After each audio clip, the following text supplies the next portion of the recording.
Hey guys, we are continuing with our Star Wars run, and today we have decided to review Star Wars Clone Wars, the micro series, which Griffin had not seen. So I'm incredibly stoked to review this with you guys. This is my first time seeing it. It's on Disney Plus. It's like 2 hours, 10 minutes long. It was released in between Attack of the Clones and Revenge of the Sith as the official continuity, what happens in between. It was good.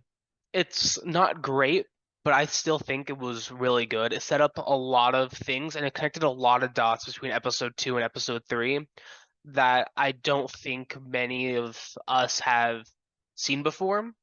We get the introduction of General Grievous, Asajj Ventress, learn how Anakin gets his scar, among a lot of other things that happen that I think make episode 3 a lot better because you've seen these characters a bit more. And it explains quite a bit, and frankly, it's just really cool. There's a lot of cool scenes, and always having animated shows with Jedi, they are always a lot more powerful, and personally how I always imagine them. I always imagine them a lot more powerful than they are in the movies just because CGI budgeting, actors can't really move like that. So seeing them in animation, I I see a true Jedi being able to move like that, being able to use the Force the way they do. It's a lot of fun.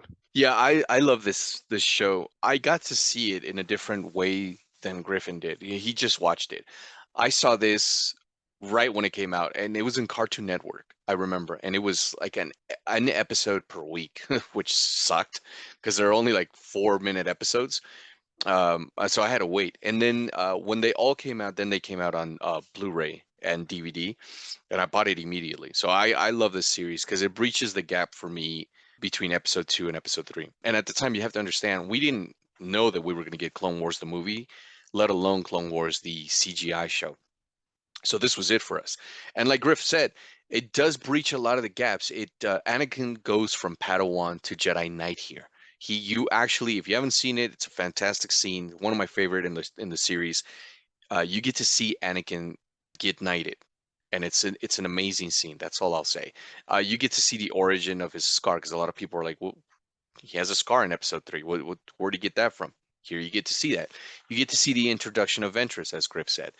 Because then if you just watch Clone Wars, she's just already there, and they're deep in battle. And you get to see Anakin mature a little bit more. You see him go from commanding officer to General Skywalker, and you get to see Obi-Wan, have that friendship with his troops. And which is why later on you're like, oh, okay, so like, he doesn't think of them just as soldiers; they're his buddies. And as Griff said, also this is very cool.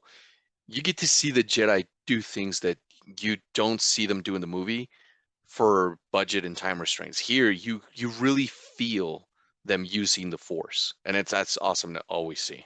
And just a little bit of a heads up for those who are going to go watch this. It does start a little slow, but stick with it. It really is worth it, and you will see some truly amazing things. And I think a lot of you guys will end up enjoying this. And I think it'll help answer a lot of questions between episode 2 and 3, and maybe even make episode 3 a little bit better. Oh, absolutely. Thank you guys for watching. Leave a like, comment, and subscribe. Let us know what you think about Clone Wars, the micro series. We'll see you guys next time.